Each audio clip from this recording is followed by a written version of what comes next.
بسم اللہ الرحمن الرحیم۔ سوچئے آپ کو اس لیے قید کر دیا جائے کیونکہ آپ سچ بول رہے ہیں، آپ کو کوڑے مارے جائیں، ذلیل کیا جائے، درد دیا جائے، لیکن آپ کا ایمان پھر بھی نہ ہلے۔ یہ کہانی ہے احمد بن حنبل کی، ایک ایسے امام کی جنہوں نے ظلم کے سامنے جھکنے سے انکار کر دیا۔ اس دور میں ایک بڑا فتنہ اٹھ کھڑا ہوا تھا۔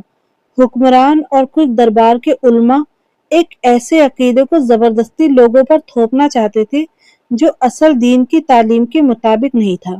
جو بھی اس بات کو نہ مانتا اس پر دباؤ ڈالا جاتا۔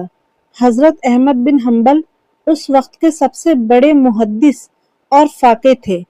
ان کا علم، تقوی اور مقام اتنا بلند تھا کہ عوام ان کی طرف دیکھتی تھی۔ حکمران نے پیغام بھیجا، اس عقیدے کو قبول کرو۔ امام احمد بن حنبل نے صاف جواب دیا، میں وہ بات نہیں کہوں گا جس کی دلیل قرآن اور سنت سے نہ ملے۔ یہی جواب ان کی آزمائش کی شروعات بنا۔ انہیں گرفتار کر لیا گیا، ہتھکڑیوں میں باندھ کر دور سفر کروایا گیا۔ راستے بھر لوگ روتے تھے، دعا کرتے تھے۔ جب دربار میں پیش کیا گیا، ان سے پھر کہا گیا کہ اپنا بیان بدل دیں، لیکن انہوں نے کہا، مجھے ایک دلیل دکھاؤ، اگر حق تمہارے ساتھ ہے میں مان لوں گا۔ دربار خاموش ہو گیا۔ پھر حکم دیا گیا، انہیں کوڑے مارے جائیں۔ امام احمد کو زمین پر گرا دیا گیا۔ جلاد پوری طاقت سے کوڑے برساتا رہا۔ ہر کوڑے کے ساتھ ان کا جسم لرزتا، لیکن زبان پر صرف صبر تھا۔ روایت میں آتا ہے کہ اتنی سخت مار پڑی کہ وہ بے ہوش ہو گئے، لیکن ہوش میں آتے ہی پھر وہی جواب دیتے، قرآن اور سنت سے دلیل لاؤ۔ ان کا صبر دیکھ کر کچھ سپاہی بھی رو پڑے۔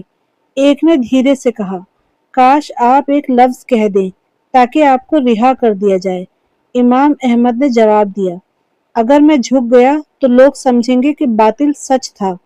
یہ صرف ان کی جان کا مسئلہ نہیں تھا، یہ پوری امت کے عقیدے کا سوال تھا۔ کئی سالوں تک قید اور تکلیف کے بعد آخرکار حکمران بدل گیا اور امام احمد کو عزت کے ساتھ رہا کیا گیا۔ جب وہ نکلے، لوگوں نے ان کا استقبال آنسوؤں کے ساتھ کیا۔ آج بھی ان کا نام صرف علم کی وجہ سے نہیں بلکہ حق پر قائم رہنے کی وجہ سے زندہ ہے۔ سبحان اللہ۔